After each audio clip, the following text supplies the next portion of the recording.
Hola, soy Ana Salgado y les estaré dando una breve explicación sobre control y garantía de calidad de las pruebas moleculares. Empezaremos discutiendo los objetivos. Como objetivo general tenemos analizar el contenido teórico sobre el control y garantía de calidad de las pruebas moleculares. En los objetivos específicos tenemos, número 1, describir las condiciones óptimas y precauciones para mantener y almacenar muestras y ácidos nucleicos. Número 2, explicar las recomendaciones para la preparación y uso de los reactivos en el laboratorio molecular. Y número 3, identificar las recomendaciones de mantenimiento de instrumentos para el análisis molecular. Luego tenemos nuestra tabla de contenido en la cual empezaremos con la discusión de la introducción. Luego hablaremos sobre control y garantía de calidad de rendimiento de las pruebas moleculares. También hablaremos sobre las condiciones óptimas y precauciones para el almacenamiento de las muestras y los ácidos nucleicos. Hablaremos también sobre las recomendaciones para la preparación y el uso de los reactivos en los laboratorios moleculares y el mantenimiento de los instrumentos para los análisis moleculares y la reparación de estos instrumentos. Discutiremos también la conclusión y por último la referencia. Empezaremos con la introducción. Hay que empezar diciendo que la gestión de calidad en los laboratorios clínicos engloban todos los procesos que conllevan la finalidad de brindar los resultados con la mayor eficiencia. El sistema de gestión de calidad tiene dos elementos importantes y estos son la garantía de calidad y el control de calidad. La garantía de calidad se puede definir como todas las acciones sistemáticas necesarias para garantizar que un producto o servicio cumplan con ciertos requisitos. Y el control de calidad son los estudios que evalúan el buen funcionamiento. Estos estudios pueden ser cuantitativos y estos detectan las fuentes de error y pueden ayudar a calcular la extensión de esos errores e indican cuando hay indicios de que la garantía de calidad ha sido perjudicada. En las últimas décadas, el diagnóstico molecular se ha ido implementando cada vez más en los laboratorios clínicos. Las medidas de garantía de calidad son importantes para la eficiencia de los laboratorios modernos y de fundamental importancia para el diagnóstico genético molecular. Debido a la decodificación del genoma humano y al mayor desarrollo de métodos analíticos en la biología molecular, el número de analitos para el diagnóstico molecular de rutina y el número de pruebas ha ido aumentando constantemente. Empezaremos con el primer tema, el cual es control y garantía de calidad de rendimiento de las pruebas moleculares. En laboratorios clínicos, la estandarización garantiza el resultado exacto de la prueba y la transición de resultado de la prueba al paciente exacto. Para lograr la estandarización en el laboratorio se utilizan normas ISO, entre ellas la norma ISO 15189, que proporciona un marco para todos los pasos del procedimiento, incluyendo el informe de resultado. Esta norma también incluye requisitos para la fase preanalítica y postanalítica, incluye requisitos para los procedimientos operativos estándar, para los procesos de validación, para la capacitación de los empleados, para el control de calidad interno y externo del laboratorio. En Honduras, si un laboratorio gestiona la acreditación, debe abocarse con un organismo de acreditación que opere de acuerdo a la norma OHN ISO 17011 y que cuente con los requisitos especiales de los laboratorios clínicos. Esta norma no está destinada a la acreditación, aunque si un laboratorio clínico es capaz de cumplir con los requerimientos de esta norma, esto quiere decir que el laboratorio cumple tanto con los requisitos de competencia técnica y también puede cumplir con los requisitos del sistema de gestión necesarios para entregar los resultados válidos de una manera consistente. Los laboratorios que utilizan o que aplican un sistema de gestión de calidad apoyándose en la norma ISO 15189 de 2014 sustentan diferentes desafíos. Para el dominio de estos desafíos se les solicita destreza y responsabilidad a todos los empleados para lograr completar el trabajo y mejorar la calidad y lograr los objetivos alcanzados. Esta norma tiene como uno de sus puntos fuertes, evidenciar la competencia técnica del laboratorio, el reconocimiento de los protocolos en la capacidad de producir rendimiento en sus resultados y que sean confiables por parte de los usuarios. También por los organismos de acreditación y las autoridades involucradas en la regulación. Una vez que se cumplen los requisitos de esta norma, se monitorean las necesidades de los usuarios, aumentando la calidad de los resultados y evidenciando que existen muchas oportunidades para la acreditación de calidad y para implementar una garantía para la evolución de procesos en el sistema de gestión. También se van obteniendo ventajas como el reconocimiento y la entrega de resultados confiables. Como segundo tema tenemos las condiciones óptimas y precauciones para mantener y almacenar muestras y ácidos nucleicos. Para poder obtener buenos resultados se necesita la recolección de muestras apropiadas.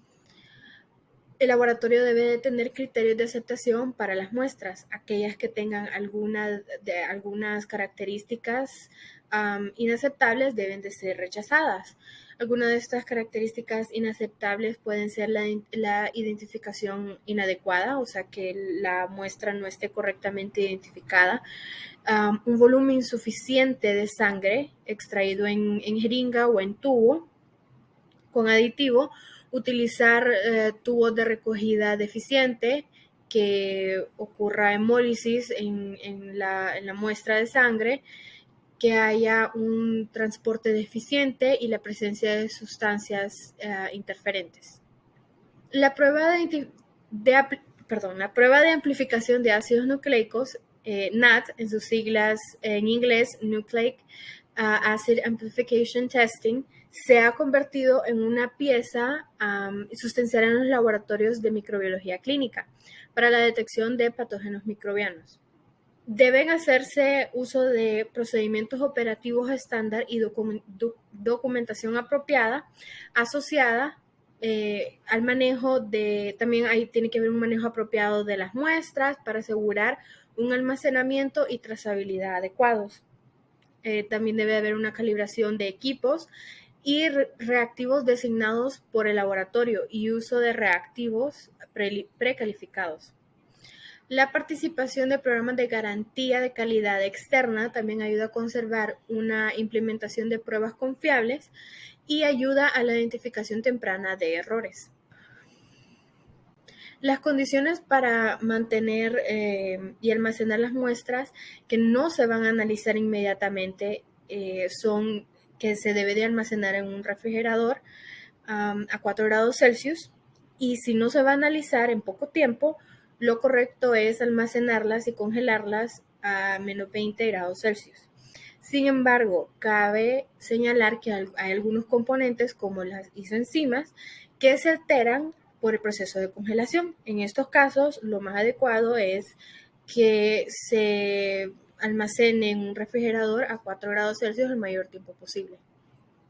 Recientemente, con la actual pandemia por COVID-19, se ha implementado nuevas normas para el mantenimiento de muestras que provienen de pacientes con sospecha de infección por COVID-19. El personal que debe manipular estas muestras clínicas, como exudado nasofaríngeo o lavado broncoalveolar o esputo y otro tipo de pruebas diagnósticas en suero y sangre, deben seguir las recomendaciones generales de bioseguridad. De las sugerencias en cuanto a la toma de almacenamiento de este tipo de muestras, se recomienda que el tiempo transcurrido entre la extracción sanguínea y la congelación a menos 80 grados Celsius sea definido en base al tipo de estudio para los cuales la muestra está destinada. Así, en función de ensayos previos, se han determinado que es recomendable refrigerarlas a 4 grados Celsius. El tiempo óptimo para los estudios celulares debe ser un máximo de una hora y media tras la extracción, y los tiempos óptimos para los estudios virológicos debe ser un máximo de 24 horas tras la extracción. El siguiente tema son las recomendaciones para la preparación y uso de reactivos en el laboratorio molecular. El control de calidad garantiza el desempeño intrínseco de la prueba diagnóstica antes del uso de los reactivos de diagnóstico. El fabricante debe estudiar la afinidad mediante pruebas y luego validar el uso de agentes de afinidad como anticuerpos, enzimas, moléculas de ácido nucleico y moléculas orgánicas sintéticas. Es importante verificar el kit comercial, las características de las moléculas, la estabilidad de la vida útil en uso y transporte, el rendimiento, la precisión, la sensibilidad y la especificidad para prevenir contaminantes en los kits comerciales, y en muestras se debe realizar controles en los kits, también maximizar la biomasa de la muestra, que no sea menor a 104 células, recolectar y procesar, y también secuenciar controles técnicos de cada lote. También el almacenamiento de las muestras, reactivos de PCR y kits de extracción de ADN. También se debe realizar un muestreo en orden aleatorio. Hay 3 categorías que los reactivos de diagnóstico in vitro se pueden clasificar según el riesgo sanitario. Los de categoría 1, que son de riesgo bajo, son las soluciones diluyentes, los tampones hilizantes y las soluciones de lavado. La categoría 2, que son el riesgo medio, son los reactivos usados para el diagnóstico in vitro relacionados a la biología molecular.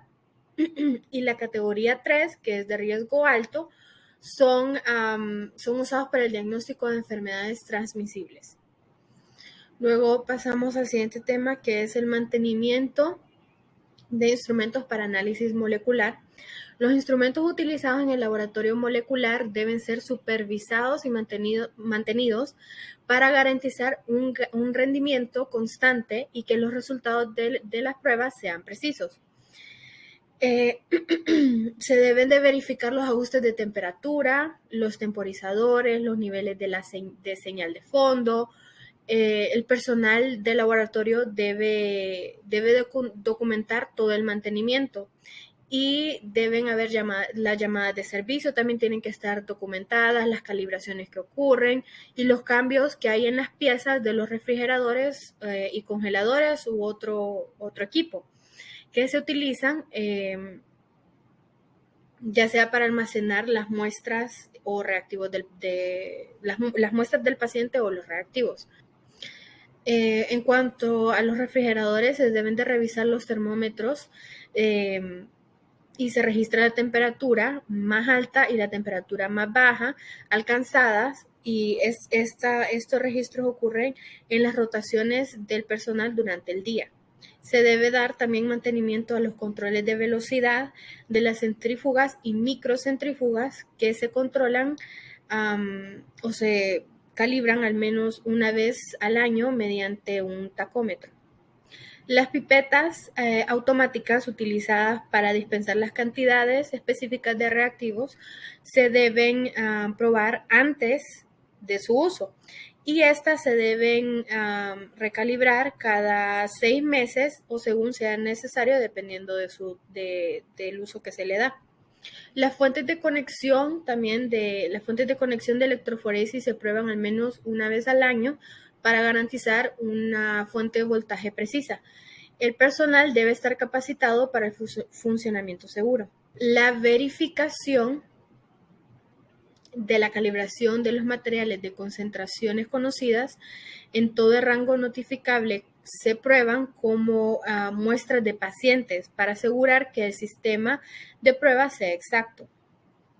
Si la verificación de la calibración falla, se requiere una recalibración. Los fabricantes de los sistemas de pruebas también pueden proporcionar programas de calibración e instrucciones sobre cómo recalibrar. El personal de laboratorio debe verificar la calibración de los sistemas realizados por los fabricantes. El siguiente y el último tema es la reparación para instrumentos utilizados en el análisis molecular. Los problemas de los instrumentos pueden expresarse de varias formas. Es importante capacitar a los operadores para que ellos puedan resolver los problemas del equipo, de modo de que el equipo pueda estar listo y funcionando, y de esa manera las pruebas puedan reanudarse lo más pronto posible. La OMS indica que cuando no se puede identificar o corregir los problemas de forma interna, hay que interconectar la manera de continuar realizando los análisis hasta que se puedan recuperar los equipos. Es muy importante tener una política y un procedimiento para apartar el equipo antiguo del laboratorio antes de excluir por completo el equipo que ya no está funcionando. Hay que recolectar todas aquellas piezas que sean servibles, máxime cuando el equipo que se va a reemplazar sea parecido con el nuevo equipo, ¿verdad? También se debe ser consciente con todos los peligros, con todos los peligros biológicos y seguir todos los procedimientos para una eliminación segura. Bueno, como conclusiones, tenemos que dentro de un buen rendimiento de calidad en un laboratorio hay que tomar en cuenta que las muestras deben estar en condiciones óptimas. Y para lograr esto se debe empezar por una correcta identificación de las muestras, que haya una manera apropiada de extraer las muestras y por último, que haya un transporte y almacenamiento eficiente. Lo mismo se puede decir de los reactivos que se utilizan en el análisis en el laboratorio. Es importante antes de realizar cualquier análisis, con estos reactivos leer la ficha de información que vienen en estos reactivos, que vienen en los kits. También hay que observar la vida útil, el uso, hay que también observar la forma de transporte y verificar si estos reactivos tienen algún riesgo sanitario y cuál es su clasificación en esos riesgos. El mantenimiento y calibración y reparación de los instrumentos utilizados en los análisis moleculares es importante, ya que deben ser supervisados y se les debe dar un mantenimiento regular para que de esta manera se pueda garantizar un buen rendimiento y se pueda confiar en los resultados que proveen. La implementación de un sistema de calidad en los laboratorios moleculares es imprescindible y el control de calidad externo aún más, ya que con estos podemos evaluar la evolución que tienen los laboratorios y si logran cumplir con los estándares requeridos para poder entregar resultados de una manera eficiente y que sean confiables. Bueno, con esto terminamos y espero que esta información sea de mucho provecho e importancia y si tienen alguna duda, con mucho gusto les responderé. Muchas gracias.